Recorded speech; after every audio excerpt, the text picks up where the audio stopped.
Well, hello, this is Peter Combs from Bitamount.com and Bitamount Live and P.O. Combs Asian Art in Gloucester, Massachusetts. And today is Wednesday, April 8th, 2021. And in this video today, we're going to talk about the Freeman sale that just took place this morning. It was a fairly small sale, 130, 140 lots. They did extremely well. It was quite a sale. Benjamin Farina did a great job with the auction.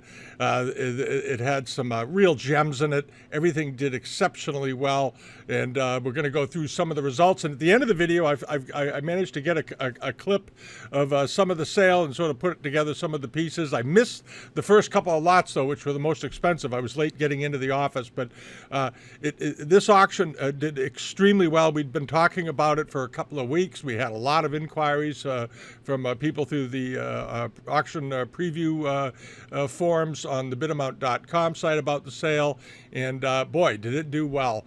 There was a lot of interest in it, and we're going to walk through quickly some of the lots and show you just how well it went. All right off the bat, lot number one estimated at $3,000 to $5,000. This very, very nice Ming Dynasty bowl was estimated at $3,000 to $5,000, and it took off, and it went for $24,000, not including the buyer's premium. The buyer's premium is 31%, and the bowl was let's see, it was Yongzheng marking period. It was 13 inches in diameter, nice big bowl, very rare, actually quite rare for its type. Here's the mark on the inside of the bowl, beautifully done, and just took off, just absolutely took off. It was a particularly good day for early Qing pieces, Kangxi and Yongzheng in particular, and we're going to see some more of those. The next item up was this, and a lot of people asked about this vase because the color was so fabulous. This great, great rich green Yuhuchunping vase, 15th century Ming Dynasty, a very unusual vase actually for the color with the fruit all over it and so forth. It was estimated conservatively at $20,000 to $30,000, and it ended up selling for $55,000 plus the buyer's premium. So by the time you're done, you're up around the $70,000 $75,000 range. But an absolutely wonderful looking pot. Look at the glaze on this thing. My God, was it even. Beautifully even glaze, nice acanthus leaves up on the neck and all this, and the fruit and so forth. Beautifully done, and it took off. It did absolutely great. There were 25 bidders on that thing, 25 bids. And this was the big lot of the day. This was by far the big lot of the day. I had a number of inquiries about it. People wanted to know if I thought it was real, and because it was so unusual. Yongzheng marking period, underglaze red with relief work dragon on it. These are fantastically rare. But the whole piece to me looked lovely, and somebody had asked about it, and I said if it doesn't bring $1.5 million, I'll be shocked. It had a modest estimate of 150 to 200,000. 150 to 250,000, and it blew through that and went for 1.9 million plus the buyer's premium. So you're up around 2.6, 2.7 million dollars for this. And these are very, very rare. These underglaze red wave pattern vases with dragons swimming in them. And if you take a good look at the glaze on this, the underglaze red on it was beautifully done. A pretty bright color, nice strong color in the red. There's another dragon down here at the bottom. Wonderfully outlined, just a stupendous little vase. Really was. Measured about 11 inches tall, and it just took off. A lot of people were very excited about this, and for good reason. For good reason. And if you go to look up to try to find another one, you're going to look a long time. All right, there hasn't been one of these on the market in a number of years. It came from a good collection that had great provenance. They had information about the family who owned it. Here they are, and going back, this is back in the 1930s and 40s, I guess it was acquired. There's a whole write-up here on here. Came from the collection of Sheila M. Langan, who passed away in 1993. It's been in the family ever since, and so forth. She had an interesting life, very interesting person. Always fun to read. By the way, when you see these pieces come up that were acquired a long time ago, it's really fun to read the history of these families and how they came into possession of some of these things, how history put them in their hands, and this case was no exception. Really, really interesting. Great looking pot. And then over here to this, the Kangxi Famille Verte decorated charger with all the different food lions and creatures on it. Wonderful thing. It was estimated around $3,000 to $5,000, but the enameling on it was really quite exciting. The border patterns were wonderful. How they alternated, and then you had these sections of flowers, and then in the center you have this wonderful kirin, and then other creatures and leopards and lizards and all kinds of things running around the outside of it. Just absolutely great. And this was big, 15 inches in diameter, had a $3,000 to $5,000 estimate, and ended up selling for $9,500, and with the buyer's premium, ended up being about $12,000, which was obviously over 2 times its high estimate. Freeman's tends to be fairly conservative on their estimates, so there you go. All right, and then there was the big Chinese blue and white charger, a beautiful example, estimated at $3,000 to $5,000, ended up selling for $4,500 plus the premium. So again, you're up around $6,000 or so for that. But this thing had wonderful decoration on it. Now, somebody said it might have had some restoration to it. I couldn't see it, but it doesn't look it to me. But, as always, when you bid online with Freeman's or Sotheby's or Christie's or Bonhams or any of the sort of upper mid-range and larger auction houses, they're more than happy to give you condition reports because they don't want you unhappy. So just as an aside, always ask for them. Always get a condition report. Restorers today are so good, you can barely find the spot where they fixed it. All right, and then on to this. This was an absolutely beautiful flower basket charger. Beautiful example. It was, how big was this? Also 15 inches in diameter. Very, very lovely color palette. The enamels were in good condition, nice and bright and strong. And again, you have the interesting selection of border work around the outside. And then this framing using a yellow ground with aubergine ruy head pieces floating around the outside, and then flipping it to the inside with these beautiful lotus blossoms encircling the basket. It's really a very nice, this is really a very, very nice technique, very attractive, and ended up selling for $3,500 plus the premium, of course, so it went for about $4,700 all in. Well above its estimate, again, obviously. And this was sort of a pattern throughout the day. And then we had these. These are really something. You've seen these garniture-type vases before with their lids. They typically aren't very, very big. This particular pair, though, was quite big. They were 17 inches tall each. Those are jumbo. Those are big.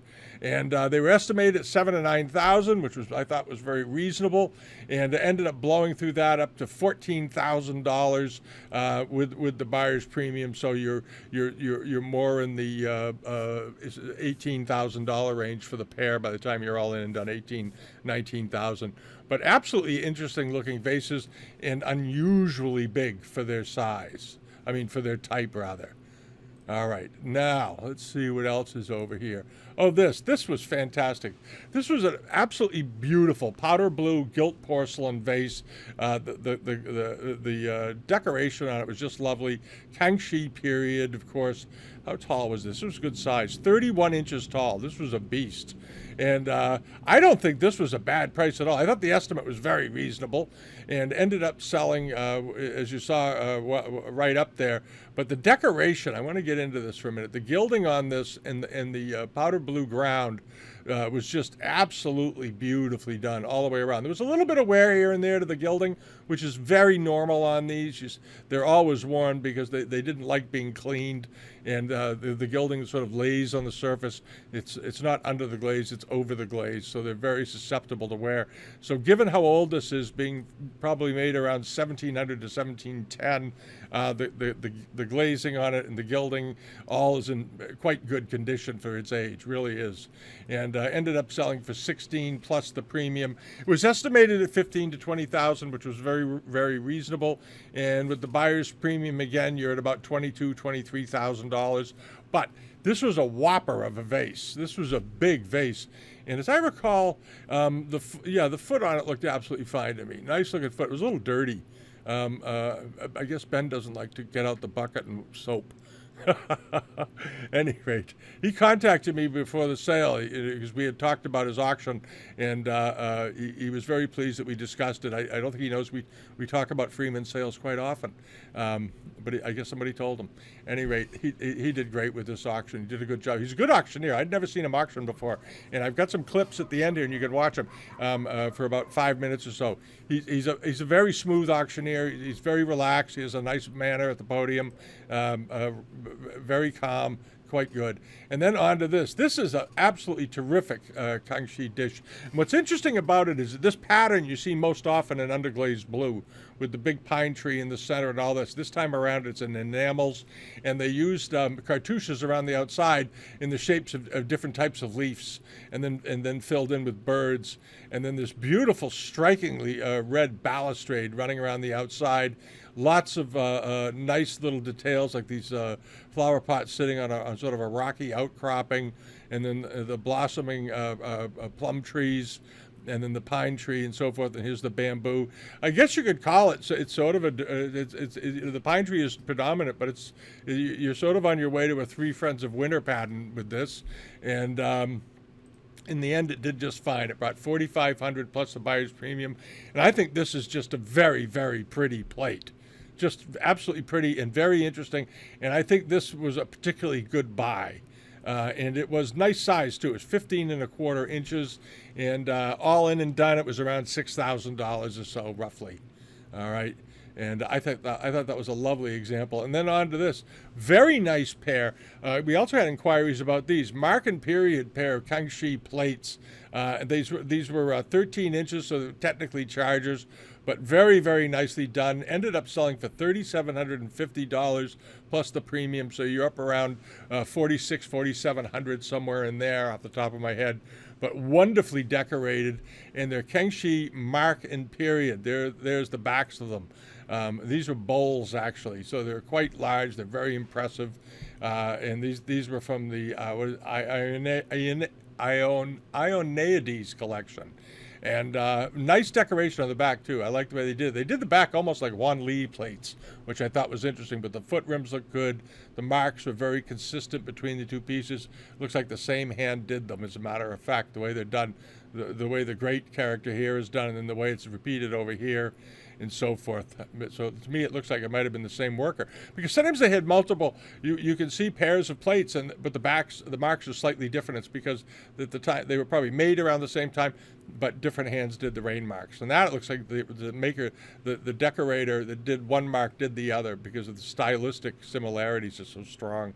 Any rate, so they ended up selling for about a little under $5,000, 2.5 times their high estimate, but worth it. I thought the estimate was very, very reasonable.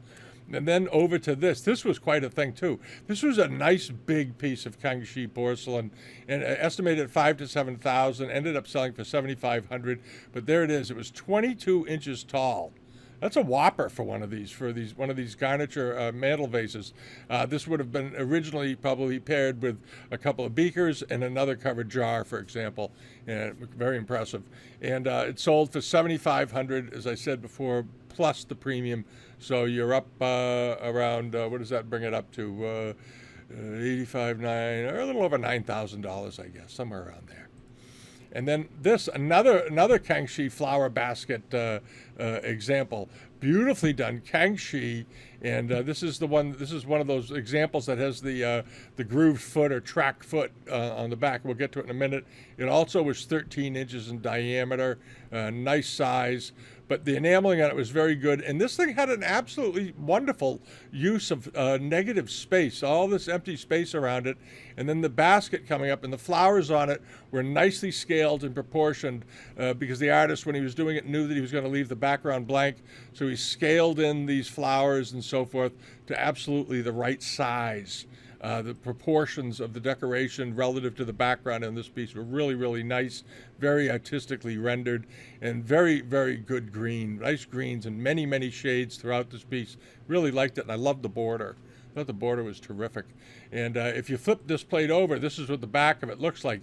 Now, they are copying, this foot rim was typically seen on Kangxi plates 99% of the time, if it's authentic.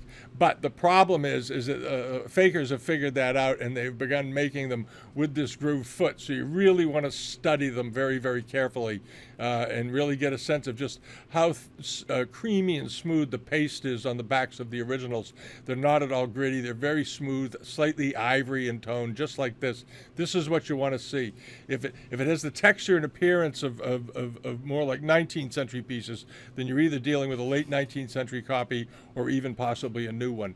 But this was an authentic one. It was absolutely great. There's a little bit of dirt. This looks like legitimate dirt or staining or something spilled on it. Probably clean out with some easy off or something. And one of the things that they seem to miss on these, just as a little tip, when the fakers are making these groove backs, maybe I shouldn't say this, on the originals, the inside foot here tended to be slightly lower in height than the outside foot. They were not at the same height off the bottom. One was a little lower than the other, it seems to me, nearly always. And on the copies, the inner foot and the outer foot are of the same height and size, and the texture is different, if you want to use that as a little bit of a guide. But also the splendid colors and so forth really made this lovely. And it ended up selling, I think this was a very nice buy, $2,800 plus the premium, so around $3,000, but an absolutely lovely piece. And then here, we talked about this one in the video, I think, last week, because I like the battle scene on it, and I like the horses. And this is, again, another Kangxi charger with a $2,500 to $3,500 estimate. It was 14.5 inches in diameter. But I love the horses. I love everybody that was watching my videos for any length of time know I'm a real fan. I love seeing horses and elephants and crazy animals in porcelain from China in particular. They always make them look so whimsical. And here you have this one. He's this sort of, this sort of intense look in his eyes. And this one looks like he's running for his life. And just terrific.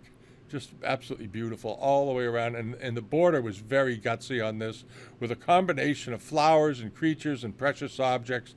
They sort of threw everything in here. Very successful. Really, really successfully done. And this is what the back of it looks like.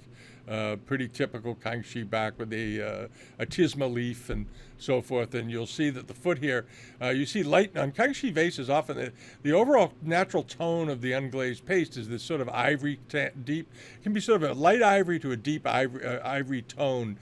And occasionally you see these light spots. And those are nothing but little kiln blemishes, and maybe have been bumped a little hard on the tabletop at once at its lights, and it caused a tiny chip.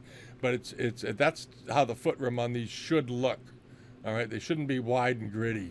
And this sold for $4,000 plus the premium, so around $5,200, well above its high estimate. But again, a great thing, really nice thing. And this was one of my favorite things in the sale. I absolutely love this aquatic scene with the birds and the flowers on this rimless dish.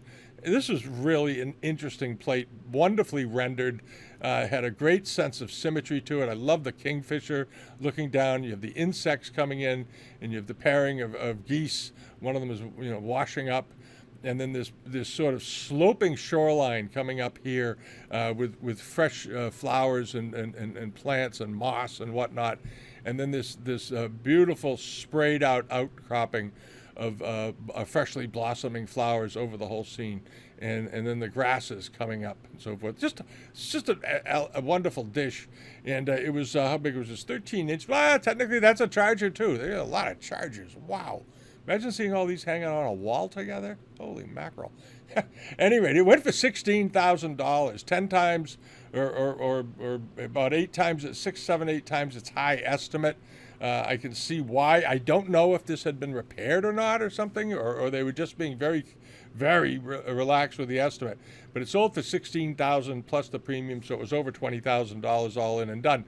But an absolutely fascinating plate and beautifully done. And that's sort of the theme through all the Kangxi pieces here. A lot of them are either unusually large, unusually well decorated, or were marking period and in pairs.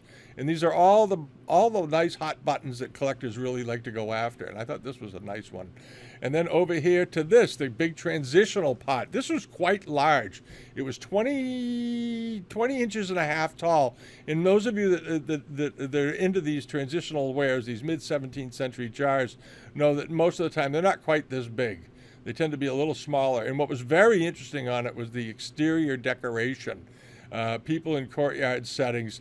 And it's funny, this was the primary image of it, but I thought this was much more interesting. It's an interior sort of court scene with a lady being attended to, another lady here with a peacock fan, and then you know, there in the background is this mountain scene with pine trees and so forth.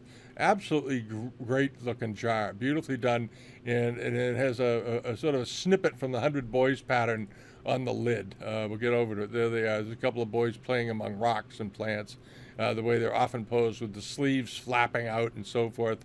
But very nicely done. Sold for $11,000 plus the premium, so you're up around $15,000 roughly. All right, but a very attractive looking thing.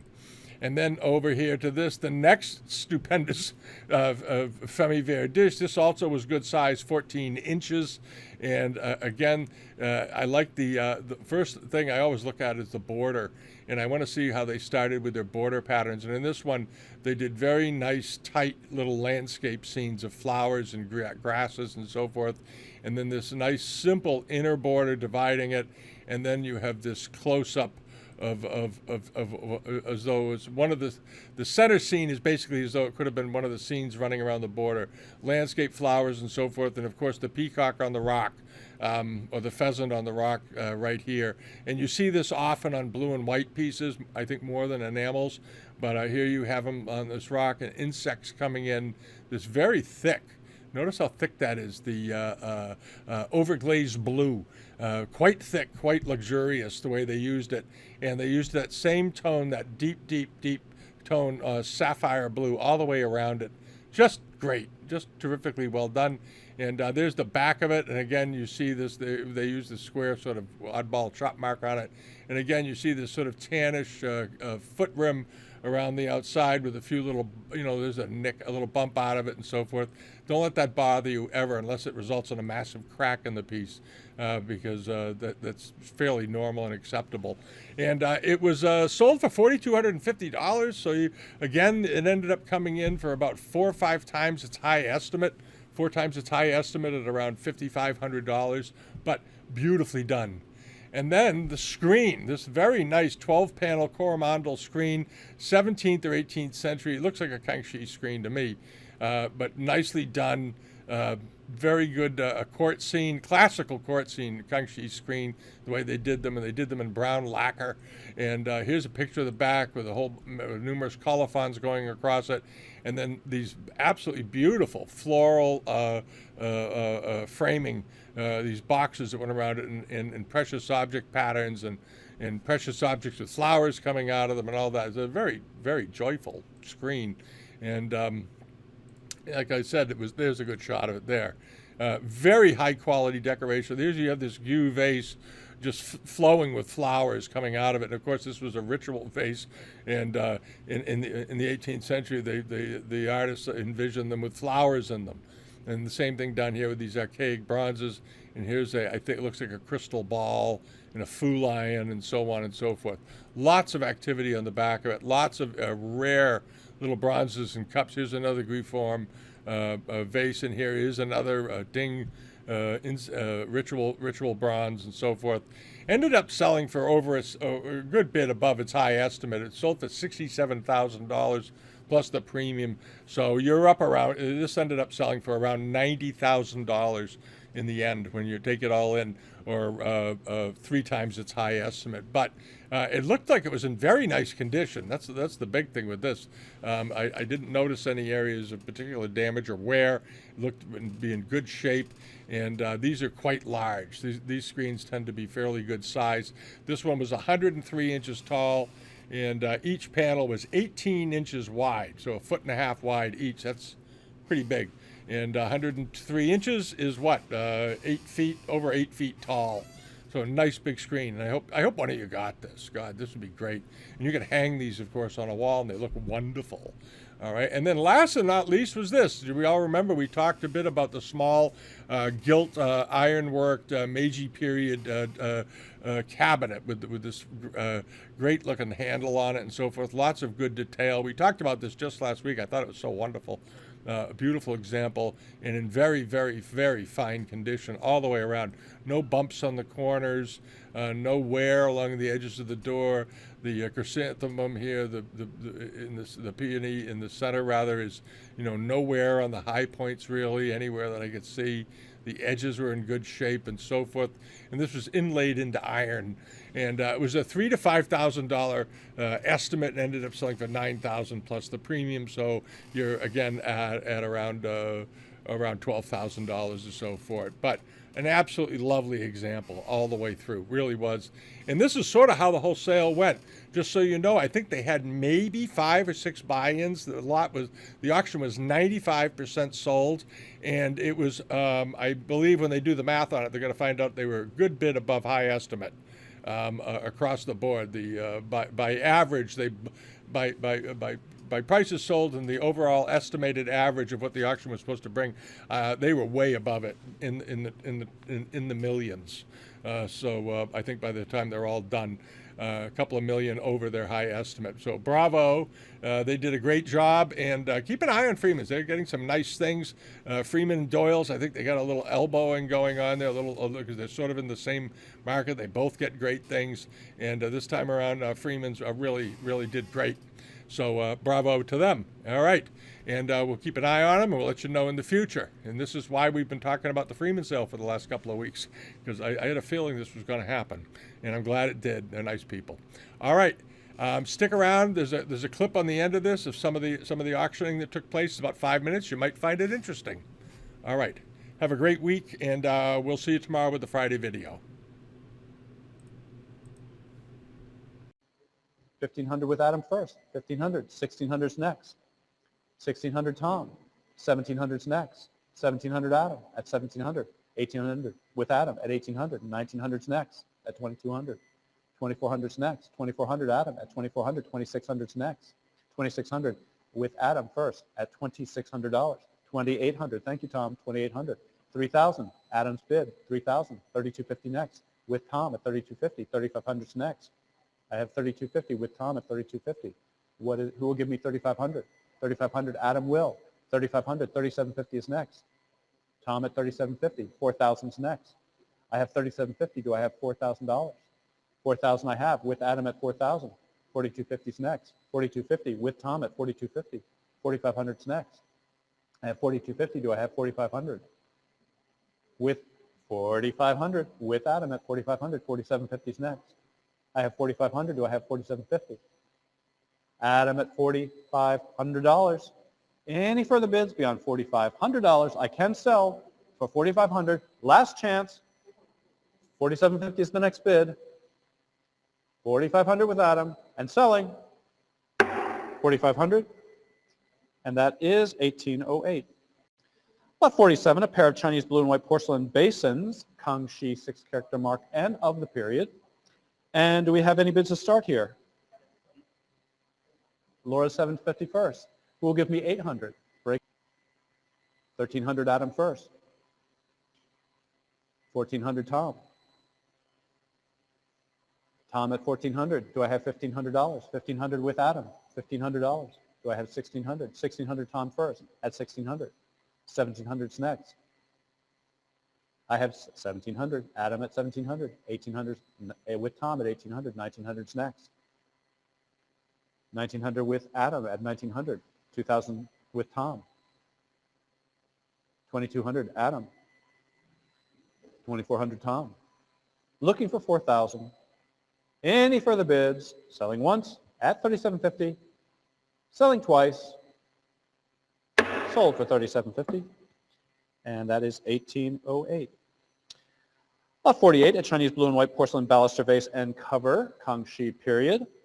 And do we have bids to start? 3,000 I will take. $3,000 with Laura first at $3,000. 3,250 is next. 37.50, thank you. 37.50 I will take. 4,000's next. 4,000 Tom at 4,000. 42.50's next. I have 4,000. Do I have 42.50? 42.50 with Adam. 4,500's next. With Tom at 4,500. All right, 7,500. Tom's bid. I can sell at $7,500. Any further bids and selling? 7,500, and that is IV. 10,000 would be the next bid. I have 9,500. Next bid is $10,000. Any bids? $10,000. Olivia at $10,000. $10,000. $10,000. Olivia's phone bidder. I am out. 10,000 with Olivia at $10,000. 11,000 is the next bid. I have 10,000. Who will give me 11,000 on the cabinet? I have 10,000. Bid at $40,000. $40,000. Adam's bid at $40,000, and Olivia is out. $40,000. Any bids beyond $40,000, and I can sell the Adam's bidder at $40,000. Sold $40,000, and a very nice piece here. And I must start the bidding here at $1,800 with my absentee bidders at $1,800. $2,000. Thank you. Oh, you're right. $1,900. Yes, I am out. $2,000. $2,200 with Laura. $2,400's next. I have $2,200 with Laura's bid at $2,200. $2,400's next. Sold for $4,000, and that is $1,808. 57, two similar Chinese Famille Verte decorated porcelain phoenix and peony dishes, Kangxi 6 character marksman of the period. I happen to like these quite a bit. And do we have bids to start? 1,600. 1,700's next. I have 1,600. Who will give me 1,700? 1,700 with Laura. 1,800's next. 1,800 Adam. 1,900's next. 1,900 Laura. Who will give me 2,000? 2,000 is with Adam. 2,200 is next. With Adam first. 2,200. 2,400's next. 2,400 with Adam. 2,600's next. 2,600 with Laura at 2,600. 2,800 Adam. 3,000's next. I have $4,000. Who will give me $4,250? $4,000. Any further interest beyond $4,000 and selling at $4,000? Sold for $4,000. And that is 1,808, correct? Great. Thank you.